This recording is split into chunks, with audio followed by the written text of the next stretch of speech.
The gentle hum of the air conditioning in my office was very different from the storm of thoughts in my head. My name is Anna, and I'm a 28-year-old lawyer. My life now is very different from my chaotic childhood, which I keep hidden even from my closest friends. The quiet of my office was broken by the ringing of my phone. It was an unknown number, but it felt strangely familiar. I picked up the phone with a nervous hand. "Speaking," I said, trying to sound professional and careful. "Anna, it's your father," said the voice. There was a nervousness in his voice that made me feel uneasy. A chill ran through me. It had been over 10 years since I last heard that voice. A voice that used to mean safety and love but now symbolized betrayal and pain. "Why are you calling me?" I asked, my voice sharp as it cut through the silence after he introduced himself. "I'm in trouble, Anna. I need your help with money," he said, his voice cracking a little. Even though he might have been sincere, his request made me feel angry and resentful. "You need my help now, after all these years?" I replied, feeling a mix of disbelief and anger. "Yes, I wouldn't ask if it wasn't serious." "I'm really in a tough spot," he continued, sounding more desperate. "You stopped being my father a long time ago. You can't just call me now and expect me to help," I said firmly, my voice cold and steady. There was a long pause on the line, filled with a heavy silence that felt like a huge, unbridgeable gap between us. "Anna, please. I'm still your dad," he said, trying weakly to reconnect with me. The word dad felt strange and almost shocking. "A dad? You lost that title when you chose her over me," I replied, my words filled with years of buried anger and hurt. "You're my daughter, I thought," he began, sounding both pleading and desperate.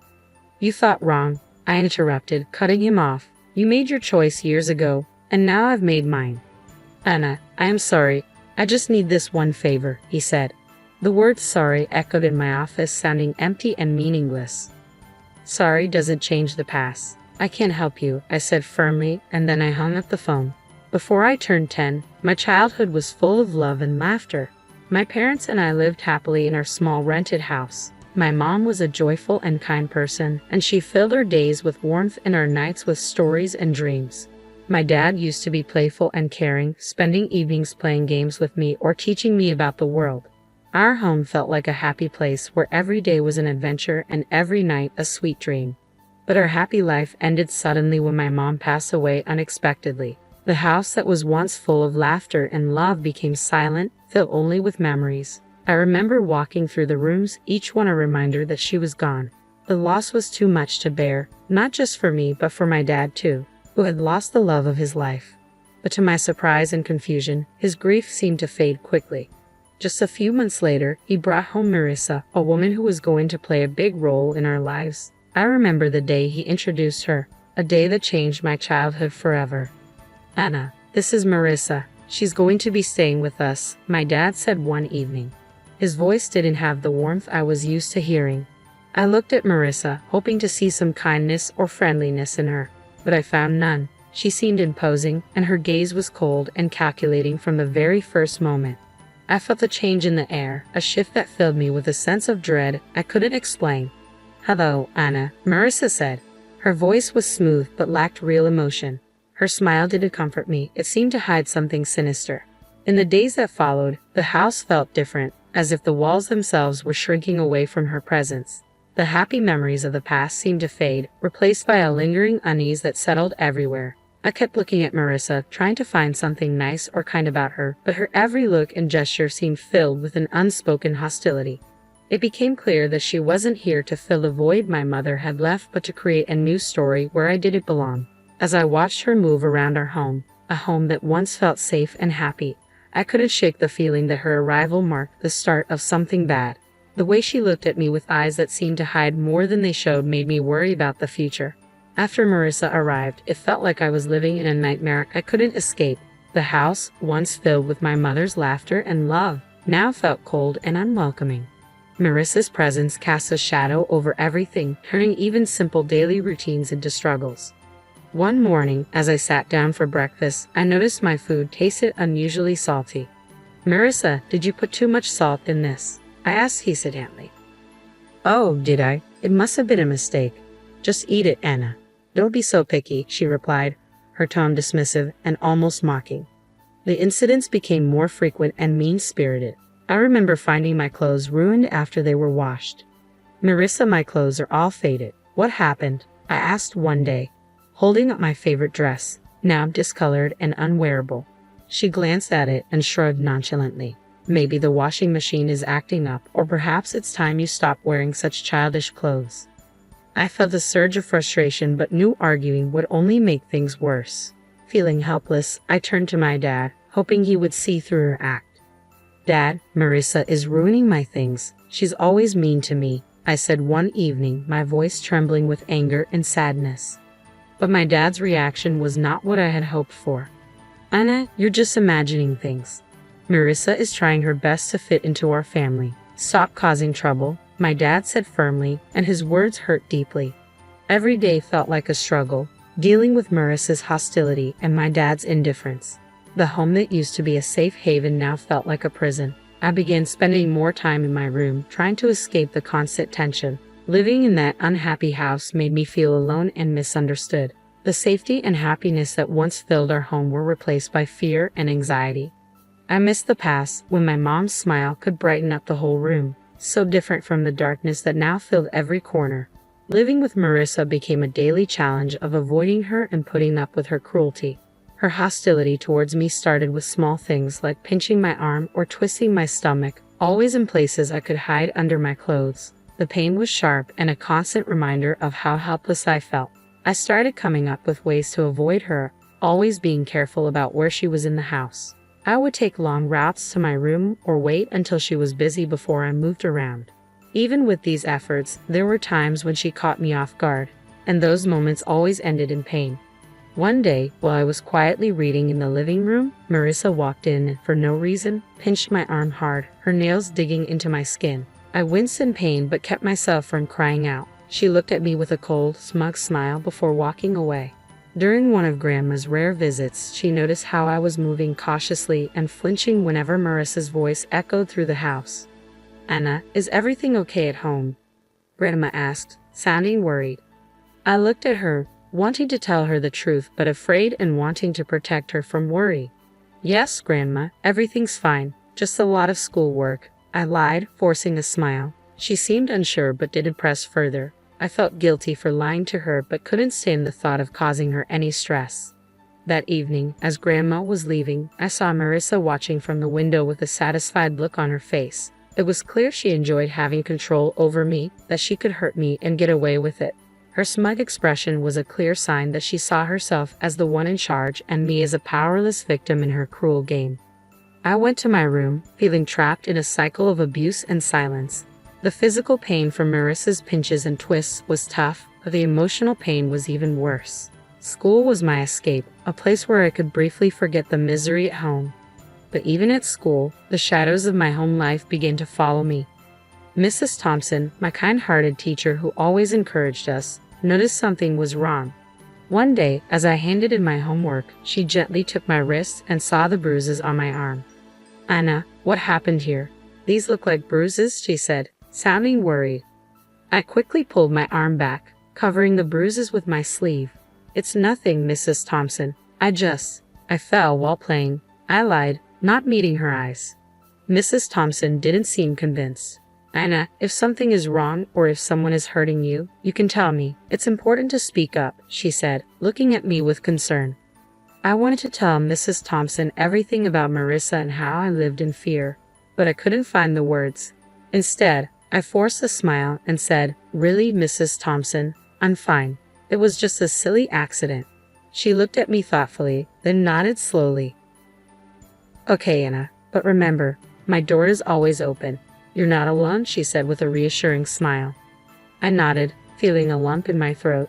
Her kindness made it even harder to keep up the pretense that everything was okay. As I walked home, Mrs. Thompson's words echoed in my mind. I felt grateful for her concern, but also deeply lonely, carrying my burdens alone. The idea of telling the truth about my home life was frightening. I worried about what Marissa might do if she found out I had talked to someone. That night at dinner, I was quiet, lost in thoughts about Mrs. Thompson's offer to help. Marissa noticed my silence. Why so quiet tonight, Anna? Cat got your tongue? She asked, her tone mocking. I just shook my head and kept eating, trying to make myself as small and invisible as possible. After dinner, lying in bed, I felt overwhelmed by my situation. Mrs. Thompson's concern showed me that people cared, but I was still too afraid to speak up. I was stuck between wanting to tell someone and fearing what Marissa might do if she found out. The day Mrs. Thompson decided to involve my father was filled with anxiety for me. I sat nervously in the principal's office, worried about how my father would react. When he finally arrived, he looked stern and embarrassed. "What's going on, Anna? Why did the school call me here?" he asked sharply as he walked in. I looked at Mrs. Thompson, hoping for support. Trying to steady my voice, I said, "Dad, Mrs. Thompson saw. She saw the bruises, feeling his intense gaze on me. Before I could explain more, he interrupted, his anger clear. "Bruises? What are you talking about? Are you making up stories again?" Mrs. Thompson spoke up, her voice calm but firm. "Mr. Smith, I'm worried about Anna. The bruises on her arm don't seem accidental. We need to look into this." My father's face grew red with anger.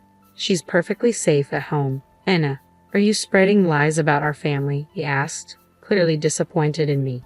The tears I had been holding back started to fall. "It's not lies, Dad. Marissa, she's been hurting me." I finally told the truth, but he looked completely shocked. "Marissa? That's absurd. She's been nothing but kind to you. I won't let you accuse her like this," my father said. "But Dad, it's the truth," I cried, trying to make him believe me. He stood up abruptly, losing patience. "That's enough. Tell Mrs. Thompson you made it all up." I turned to Mrs. Thompson and repeated his words. She nodded but didn't say anything. When we got home, my father locked me in my room without another word. Through the door, I could hear Marissa's voice, pretending to be concerned. "I told you she's just seeking attention," she said. I sat on my bed, feeling completely alone and hopeless. The one person I thought I could always rely on had turned away from me. My room, which used to be my safe place, now felt like a prison. I lay there, thinking about everything that had happened. The physical pain from Marissa was hard, but the real hurt came from being disbelieved and punished by my own father. It was a harsh realization that the person who was supposed to protect and love me was now causing me the most pain. The days I spent locked in my room were some of the darkest I'd ever known. Feeling trapped and alone, I knew my only hope was my grandmother. She was always kind and loving, but I had never wanted to burden her with my troubles. One evening, when I was sure Marissa and my father were busy, I gathered the courage to call my grandmother. My hands were shaking as I dialed her number. "Hello," her familiar, warm voice answered. "Grandma, it's me, Anna," I said, trying to keep my voice calm. "Anna, my dear, how are you?" she asked, with genuine care in her voice. Tears filled my eyes as I said, "Grandma, I need help. Can I come and stay with you for a while?" There was a pause on the other end. "What's wrong, Anna? Did something happen?" I took a deep breath and let the words spill out. "It's Marissa. She's been hurting me, and Dad won't believe me. I don't know what to do."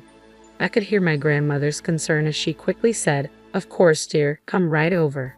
The next day, my grandmother arrived. She was small, but her presence was powerful. She confronted my father with surprising strength. "John, I'm taking Anna with me. She's not safe here," she said firmly. My father, surprised, tried to argue. "Mom, you can't just take her. She's my daughter." "Your daughter whom you're failing to protect," she shot back. "I won't stand by and let her suffer." Marissa tried to stop her. "She's just a child making up stories. You can't believe her over us." Grandma looked at Marissa with a steely gaze. "I can see a scared child when I see one. Anna is coming with me. If you try to stop me, I'll take this to the authorities." Seeing that he was outmatched, my father didn't argue anymore. As I packed my things, I noticed Marissa's defiant look change to one of defeat. Leaving the house with my grandmother, I felt a huge weight lift off my shoulders. For the first time in months, I felt safe. The car ride to Grandma's was quiet, but her presence was comforting. When we arrived, she turned to me and said, "You're safe now, Anna. You don't have to worry anymore." In Grandma's house, I found the love and security that had been missing from my life. It was a place where I could heal and regain my strength. The difference between her warm home and my father's cold house was huge. For the first time in a long while, I felt like I could finally breathe, free from the fear and anxiety that had taken over my life. Years had passed since I left my father's house to live with my grandmother. Her home had been a safe haven full of love and healing. But time brought change, and my beloved grandmother passed away, leaving a huge emptiness. At her funeral, my father and Marissa showed up. Their faces showed fake sadness and hidden excitement. They seemed more interested in what they might get from her passing than truly mourning her loss. After the funeral, when we gathered at Grandma's house, Marissa quickly made her move.